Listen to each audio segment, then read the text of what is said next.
নবীজি তখন শিখাইয়া দিলেন, যখন তুমি নামাজে দাঁড়াইবা আল্লাহু আকবার বলে তাকবীর বলবা, হাত বেঁধে সানা পড়বা, সূরা ফাতিহার পর সুম্মা ক্রা মা তায়াসসারা মাআকা মিনাল কুরআন, কোরআনের যেখান থেকে তোমার জন্য সহজ হয় সেখান থেকে তুমি পড়বা। পড়ার পর সুম্মা রুকা, রুকু করবা, হাত্তা তাতমাইন্না রাকিআ, ধীরস্থির ভাবে রুকু করবা। সুম্মা রফা রাসাকা মিনার রুকু, রুকু থেকে মাথা উঠাইবা, হাত্তা তাতাদিলা কাইমা, সোজা হয়ে দাঁড়াবা। অনেকে বাঁকা হয়ে থাকে রুকু থেকে, না বাঁকা হওয়া যাবে না।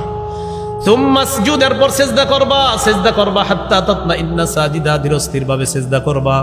দুই সিজদার মাঝখানে সোজা হয়ে বসবা। কষ্ট নিয়েন না, অনেকে দেখবেন দুই সিজদার মাঝখানে, দেখেন এটা হলো মানুষ, এই যে এক সিজদা, এই দুই সিজদার মাঝখানে সোজা আরেক সিজদা, কিন্তু দেখবেন এই যে দুই সিজদার মাঝখানে বাঁকা হয়ে থাকে, তার দুই সিজদা মিলে সিজদা হয় একটা। এক রাকাতে সিজদা কয়টা? এক রাকাতে সিজদা কয়টা? তো আপনি এক সিজদা করলে নামাজ হবে কিভাবে? এক রাকাত নামাজ আল্লাহ নবী শিখিয়ে দিয়ে বললেন, এই হলো তোমার এক রাকাত। জিন্দেগিতে যত রাকাত পড়বা আমি নবী যেইভাবে শিখিয়ে দিলাম এইভাবে পড়বা, তাহলে নামাজ হয়ে আল্লাহর কাছে চলে যাবে। এই হলো রুকু সেজদায় একটু ধীরস্থির ভাবে করা। আপনাদের একটা হাদিস শোনা যায়, এরপরে আপনারা সিদ্ধান্ত নেবেন রুকুতে দেরি করবেন কিনা। সহিহুল জামে 1671 নম্বর হাদিস, নবীজি বলেন, ইন্নাল আবদা ইদা কামা ইলাস সালাহ উতিয়া বিজুনুবিহি কুল্লিহা ফাউদিআত আলা আতিকাই, কোন ব্যক্তি যখন নামাজে দাঁড়ায় তার সবগুলা গুনাহ তার দুই কাঁধের মধ্যে রেখে দেওয়া হয়। কাঁধের মধ্যে রেখে দেওয়ার পর কুল্লামা রাকা আও সাজাদা, যখনই সে রুকু করে সিজদা করে, তাসাকাতাত আনহু, গুনাহগুলা ঝরে পড়া শুরু হয়ে যায়। বলেন আমার সাথে, রুকু করব ততক্ষণ, বলেন গুনাহ ঝরাতে চাই যতক্ষণ।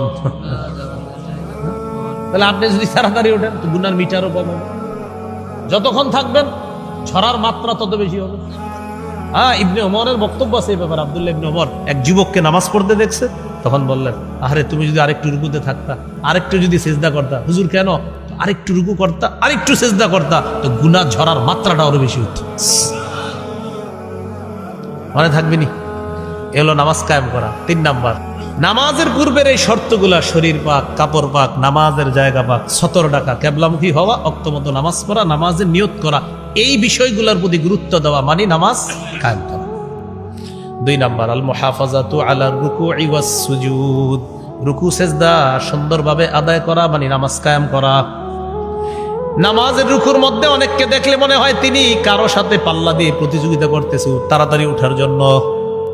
সহিহ বুখারীর 757 নম্বর হাদিসের বর্ণনা, এক সাহাবী নামাজ পড়ছে, পড়ার পর নবীর আইসা সালাম দিছে, আসসালামু আলাইকুম।